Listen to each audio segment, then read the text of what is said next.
Sejam muito bem-vindos, bom dia, boa tarde, boa noite, de acordo com o horário que você está assistindo essa aula. Estamos aqui para mais uma aula, onde hoje nós abordaremos um tema bem importante. Audiência de conciliação ou mediação, lá do artigo 334. Ou seja, nos casos em que o juiz recebe a inicial, nos casos que o juiz percebe que a inicial preenche todos os requisitos obrigatórios, ele designará essa audiência de conciliação ou mediação. Qual é a previsão que a gente vai encontrar em relação a esse artigo? A previsão é o artigo 334 do CPC. Fazendo uma análise para a gente entender o porquê dessa audiência nesse momento. No direito brasileiro, com exceção dos juizados especiais cíveis, no procedimento comum, existia um momento específico para realizar a audiência. Porém, essa audiência sempre acontecia após a resposta do réu. Então, a regra era citação do réu, petição inicial, citação do réu, resposta do réu, aí depois nós tínhamos a audiência de conciliação. E a maioria dos casos, essa audiência de conciliação restava infrutífera, ou seja, não alcançava-se a entabulação de acordo. Então, qual que foi a ideia do legislador? Ele trouxe a audiência para o começo. Então, hoje, a audiência de conciliação e mediação do artigo 334 é o ato inaugural do processo que tramita pelo procedimento comum, certo? Então, é o ato inaugural que vai dar início às etapas do procedimento comum. Então, houve essa alteração com base no novo CPC, onde trouxe a audiência para o início do processo, trazendo esse status de mais importância. Então, regra geral, o artigo 334 se aplica apenas ao procedimento comum, ok? Então, no procedimento comum, designa-se audiência. Professor, e no procedimento especial, temos ou não audiência? Depende. O próprio procedimento especial, só para a gente recapitular, 539 aos 718 procedimentos especiais de jurisdição contenciosa, 719 a 770 procedimentos especiais de jurisdição voluntária, e nós temos as leis especiais que também vão regulamentar. Lei dos Juizados Especiais Cíveis, 9.099, a Lei do Juizado Especial Federal, Lei 10.259 de 2001, alimentos gravídicos, 11.804, recuperação judicial, Lei 11.101 de 2005, Lei do Mandato de Segurança 12.016, então são leis também de procedimentos especiais. Então, nos casos dos procedimentos especiais, o próprio procedimento vai dizer se nós teremos ou não essa audiência. Por exemplo, se vocês pegarem o artigo 695, que trata das ações de família, lá fala que o réu será citado sem contrafé para comparecer à audiência. Então, neste caso, o próprio dispositivo vai dizer se nós teremos ou não a audiência, ok? Então, em regra, o 334 se aplica apenas ao procedimento comum, portanto, os procedimentos especiais vão optar ou não para a realização da audiência. Em regra, não se aplicam ao 334. Quando o próprio procedimento especial apresentar a audiência, ela vai fazer menção expressa à audiência lá no tópico do procedimento especial. Tá certo? O 334 fala que essa audiência será realizada preferencialmente por conciliadores e mediadores. Inclusive, pode ter mais de uma sessão de audiência se for o caso, se for um caso muito complexo, que demanda mais tempo de discussão. A gente pode ter essa prorrogação, essa outra exceção ocorrência. Em regra, então, essa audiência vai ocorrer em todos os casos, só que a própria legislação vai dizer casos onde não se aplica ou casos onde não acontecerá essa audiência. Mas antes de a gente apresentar os casos, é importante a gente falar sobre 3 prazos que esse artigo 334 nos apresenta. E quais prazos são esses? Primeiro, antecedência mínima para designar essa audiência. Essa audiência não pode ser designada em prazo mínimo de 30 dias. Ou seja, nós não podemos ter uma audiência marcada para daqui a 10 dias. Então tem que ter uma antecedência mínima de 30 dias. Então, 30 dias ou mais, o prazo para marcar a audiência. Então, antecedência mínima de 30 dias para designar a audiência de conciliação ou mediação.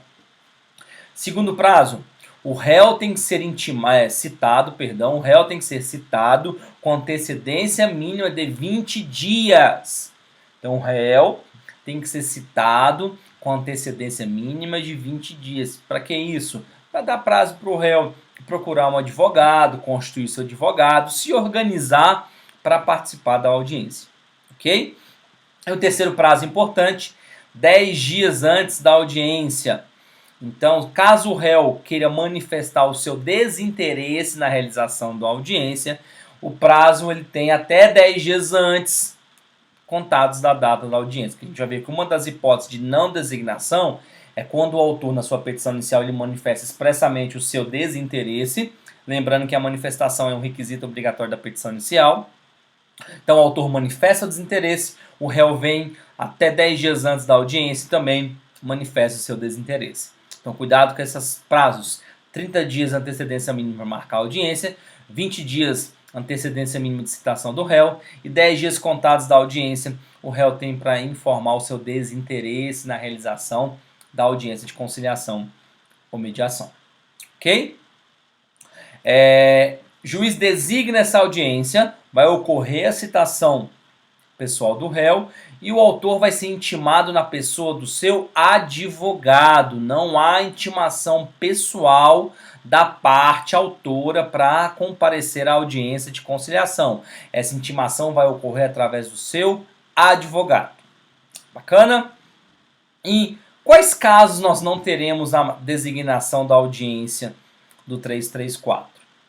Primeiro a gente acabou de falar, mas vamos repisar. Primeira hipótese que nós não teremos audiência, quando o autor manifesta na sua petição inicial que ele não tem interesse em designar a audiência, em realizar a audiência, e o réu vem, observando o prazo de 10 dias antes da audiência, também fala, olha, eu também não tenho interesse na audiência. Então, neste caso, caso o autor manifeste e o réu manifeste expressamente, ok? Tem que ser de forma expressa, o juiz vai pegar essa audiência que está designada, cancelará essa audiência e já inicia-se o prazo para o réu apresentar a sua resposta. Tá? Então, quando o autor manifesta na inicial, o réu manifesta 10 dias antes da audiência, cancela-se a audiência, inicia-se o prazo para o réu apresentar a sua resposta à acusação, que é a resposta do réu, que será a nossa próxima matéria. Ok? Qual a outra hipótese que nós não teremos audiência? Naquelas hipóteses onde não temos possibilidade de formulação de autocomposição, ou seja, naquelas hipóteses onde não é possível o acordo. Por exemplo, nas hipóteses em que a fazenda pública for parte. As hipóteses que a fazenda pública for parte, não há possibilidade de tabulação de acordo. Por quê? O procurador não tem poderes para chegar exatamente e falar assim, olha, nós não faremos acordo, pronto. Ou eu posso fazer acordo. Para que seja possível, o que define a possibilidade de uma autocomposição envolvendo a fazenda pública, quem é fazenda pública? Municípios, estados, DF, União, por exemplo, autarquias. O que vai definir a autocomposição envolvendo a fazenda pública é a existência de uma lei que autoriza o acordo. Se a gente pegar, por exemplo, nos âmbitos de municípios, quando há possibilidade de acordo de IPTU, com redução de juros e multas, eles fazem o chamado refis, que é o refinanciamento, mas existe uma lei municipal para isso, se aplica a todos. Então nós não podemos ter a fazenda pública comparecendo em juízo, por exemplo, na execução, vamos colocar na execução, uma execução fiscal, e o juiz designa uma audiência de conciliação, que é um hábito que está acontecendo, o juiz marcar a audiência de conciliação em processo de execução, e o procurador falou, não, eu vou fazer um acordo com o Rafael, tá, Rafael? Paga metade à vista, a gente resolve o problema. Não pode, tá? Para que seja possibilitado isso, a gente tem que ter lei que autoriza. Um outro exemplo que não admite autocomposição, negatória de paternidade. Porque é um direito indisponível, a ação de negatória de paternidade não pode ter acordo. Pode se acordar, ok, em fazer um exame para comprovar ou não, mas se falar assim, tudo bem, eu concordo com a negatória de paternidade, isso também não pode acontecer. Ok? Só uma observação, não existe impedimento para que o Ministério Público realize uma autocomposição no âmbito das ações coletivas, ok? Inclusive o MP pode fazer um TAC, termo de ajustamento de conduta, para fazer esse acordo. Então é possível sim também nós termos nesse âmbito a não realização dessa audiência. Quais as consequências do não comparecimento da parte à audiência?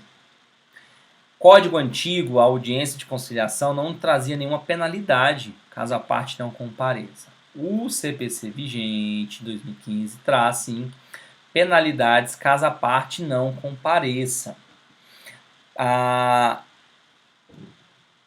ausência da parte na audiência, ela é considerada um ato atentatório à dignidade do processo. Ou seja, o legislador trouxe ênfase, trouxe relevância dessa audiência.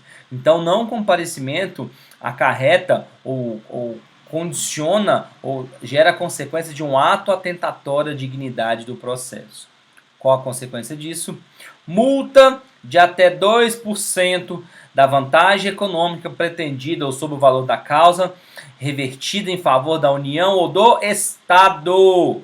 Então, o não comparecimento injustificado, ok? Caso ele justifique, olha, ele estava doente, apresenta um atestado médico ou traz uma justificativa plausível, o juiz pode deixar de designar, de aplicar a multa do parágrafo 8º do artigo 334, que é o parágrafo 8º fala sobre a multa. Então, o não comparecimento injustificado, ok? Se vocês estiverem com o código aberto lá, abram no parágrafo 8º e passem o marca-texto, dá um destaque a essa expressão comparecimento ou não comparecimento injustificado, ok? E frisa no final também. Para quem vai essa multa? Para a parte contrária? Não. É um ato atentatório à dignidade da justiça, dignidade do processo. Então, por consequência, a multa é revertida em favor da União ou do Estado, de acordo se for da Justiça Estadual ou Justiça Federal. Tá bom? Então, há essa necessidade de comparecimento da parte. Mas a parte precisa ir pessoalmente? Não. A parte não precisa ir pessoalmente. A parte pode se fazer representado por um procurador. Eu posso passar uma procuração como parte, posso passar uma procuração para uma terceira pessoa, desde que na minha procuração conste, obviamente, uma cláusula onde permite a transação, ou seja, onde nessa procuração eu passe poderes para que a parte que vai me representar tenha poderes para transacionar, tenha poderes para fazer acordo, que é o objetivo principal da audiência do 334, ok? Então eu posso passar uma procuração para alguém no meu lugar? Não quero olhar na cara do réu, não consigo olhar para a cara dele. Posso passar? Pode, não tem impedimento, ok? Desde que haja a cláusula de possibilidade de transacionar, ok? De fazer acordo. Lembrando que a presença do advogado vai ser obrigatória, ok? E a audiência vai ser marcada com intervalo mínimo de 20 minutos. Porque 20 minutos eles entendem que é um tempo médio para uma realização de uma audiência de conciliação. Só que a gente sabe que, na realidade, um processo onde se efetivamente tem um acordo, é claro que vai demandar muito mais do que 20 minutos. Isso vai, obviamente, atrasar as demais audiências. Mas a lei traz esse prazo de 20 minutos entre as audiências de conciliação. Tá, entrei na audiência de conciliação, obtive acordo. E aí? Esse acordo vai ser colocado os termos do processo, as partes irão assinar, esse acordo será levado à homologação por parte do juiz, ok? Nós teremos uma sentença homologatória, ok? Uma sentença que extingue o processo com resolução de mérito. Então, caso a parte descumpra alguns termos do contrato, dos termos do acordo, esse acordo pode ser executado, ok? Fez o acordo, processo, extingue, resolveu o problema ali no começo. Então essa é a ideia do legislador em trazer essa audiência de conciliação para o início. É justamente para, nesses casos, tentar uma tratativa de acordo. Se obteve êxito, ótimo, encerra o processo. Ah, não teve êxito no acordo. Aí sim, inicia-se o prazo para o réu apresentar a sua resposta. Ok? Apresenta as respostas do réu que a gente vai estudar na nossa próxima aula. Tá bom? Então hoje, essa é a aula que vai tratar sobre essas questões relativas à audiência de conciliação. Quero agradecer a presença de todos. E para a gente terminar, quero deixar os meus contatos, o WhatsApp, o e-mail, Instagram e Facebook, para qualquer dúvida que vocês porventura possam ter. Um forte abraço e até a próxima.